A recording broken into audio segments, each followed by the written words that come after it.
소액주택 임대차 계약을 체결하는 임차인은 보증금의 일부에 대해서 최우선 변제권을 인정받으시려면 이것만은 반드시 확인하셔야 됩니다. 등기부등본상에 설정되어 있는 담보권이 있는지를 반드시 확인하셔야 됩니다.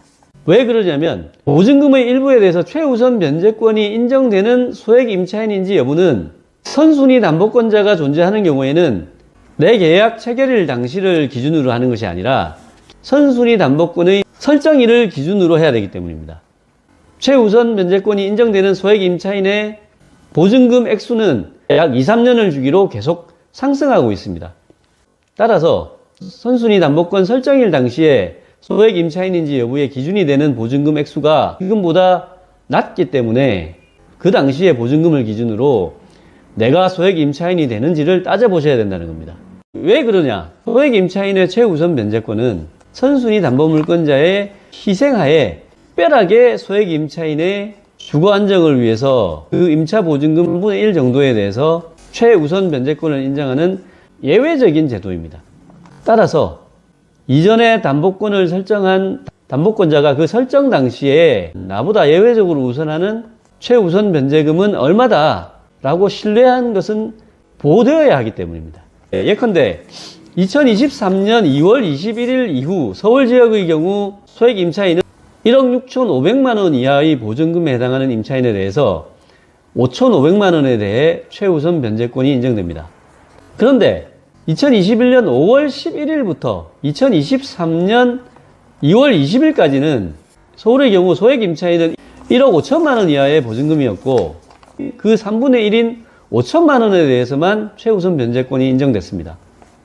그러니까 만약 임대 목적물에 2023년 2월 21일 이전에 설정된 담보권이 존재하고 있다면 그 담보권 설정일 당시에 시행되던 법령에 따라 보증금 액수와 최우선 변제금이 정해지는 것이기 때문에 그것을 확인하지 않고 계약을 하게 되면 내가 최우선 변제권이 인정되지 않는 소액 임차인이 될 위험이 있다는 것입니다. 그 다음 꼭 확인하셔야 되는 것이 임차권 등기 명령이 있는지도 꼭 확인하셔야 됩니다.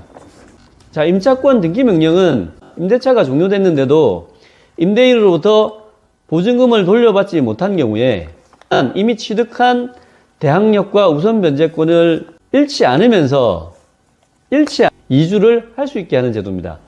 그래서 그 임대 목적물에 임차권 등기 명령이 존재한다는 것은 이미 선순위에 그러니까 임차권이 존재한다는 것을 공시하고 있는 것이기 때문에 그것을 알고 소액 임대차 계약을 체결한 경우에는 최우선 변제권은 인정하지 않겠다는 명문 규정을 둔 것입니다. 세 번째는 내가 소액 임차인에 해당된다고 하더라도 동일한 임대 목적물에 대해서 다른 세입자도 소액 임차인에 해당되는 경우가 있을 수 있습니다. 자, 다가구 주택의 경우에 임대차 그 호실별로 임대차 계약을 체결하더라도 법률상으로는 단독 주택입니다. 따라서 그 임대 목적물에 대해서 경매 절차가 진행된다면 소액 임차인인 나의 최우선 변제금뿐 아니라 다른 세입자도 소액 임차인에 해당되어서 최우선 변제금이 있다면 다른 최우선 변제금까지 모두 합친 금액이 경매가액의 2분의 1을 초과할 수 없다는 제한 규정이 있습니다. 그래서 예컨대 대학가나 직장 주변에 법률상 한 개의 주택인데 여러 개의 방을 각 호실로 해서 각각의 소액 임대차 계약을 체결하는 경우가 많은데 그 경우에는 나와 관련한 최우선 변제금만 확인하면 안 되고 다른 세입자들의 최우선 변제권까지 고려를 해야 된다는 것입니다. 그래서 다가구 주택인데 다른 호실이 많다. 그러면 그 다른 사람들이 최우선 변제권을 가지는 금액까지 고려해서 계약 체결 여부를 결정하셔야 된다는 겁니다. 그러므로 소액 주택 임대차 계약을 체결하려는 임차인은 임대 목적물 등기부 등본에서 담보권이 존재하는지 그리고 임차권 등기 명령이 기입되어 있는지를 그리고 다가구 주택의 경우에 다른 세입자들의 최우선 변제권까지 꼭 확인하셔야 최우선 변제권을 보장받을 수 있습니다.